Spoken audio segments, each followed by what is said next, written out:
Well, hey guys, what's up? What is going on? Brent Abel here at webtennis.com. Yeah, another episode of What's the Right Shot.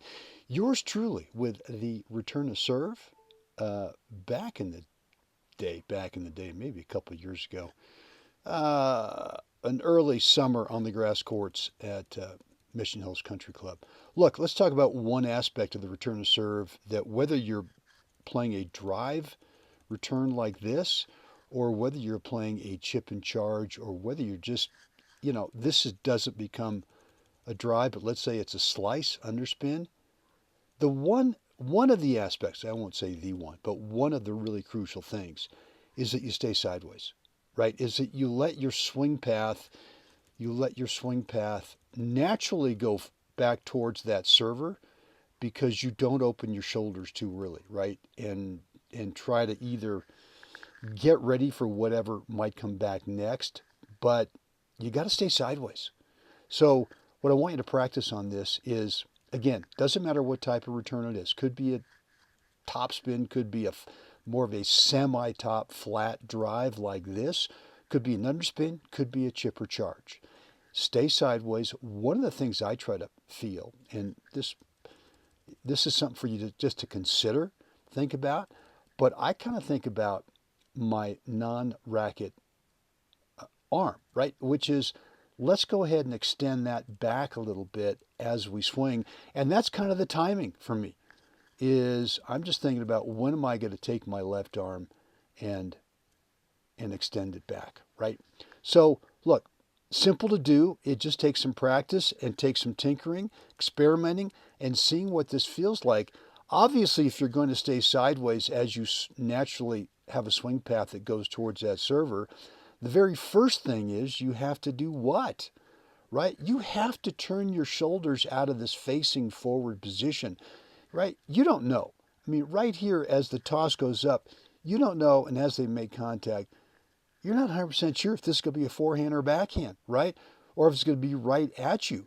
But whatever one of those three incoming serve placements ends up being, is the first thing you got to do is you got to turn your shoulders. You got to get sideways instantly so that you can do what we're talking about, which is to stay sideways. I think too often we've heard this thing that, well, you know what?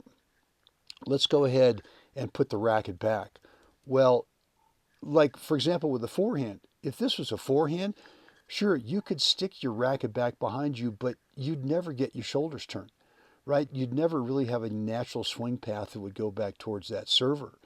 So I just try to feel from here, as soon as I determine what direction the ball's incoming, right? Forehand at the body or backhand, I'm just thinking turn the shoulders.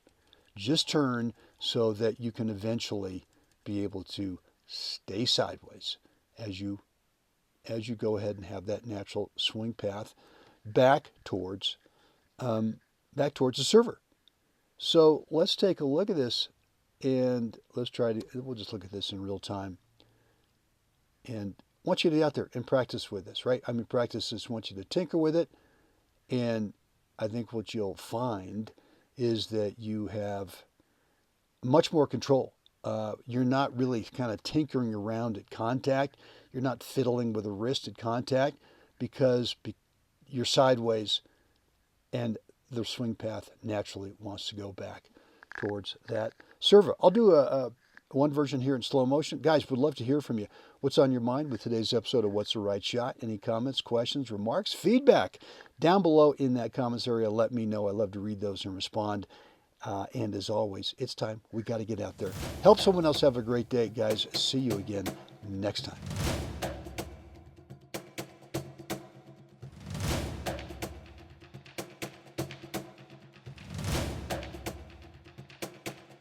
Really hope today's episode was helpful for you. If so, please click that like button on YouTube. Make sure you're subscribed to the channel and click the notification bell as well, so you are always alerted every time I go live and or upload new content. And yeah, if you've not picked up my course yet, 20-minute private video on the 4 parts between points routine, you got to get on this thing. It's a huge difference maker in your game. 80% of the time when we're playing a match, guess what? We're not playing points. That time is spent between points and on side changes, And when you manage that time really well, you tend to consistently play the other 20% of the match, which is, yeah, during the points. You tend to play at the very top of your skill level, point after point after point. Go on over to webtennis.com, drop in a first name, email address, and you'll get immediate access to that private, free video on my very specific 4 parts between points routine.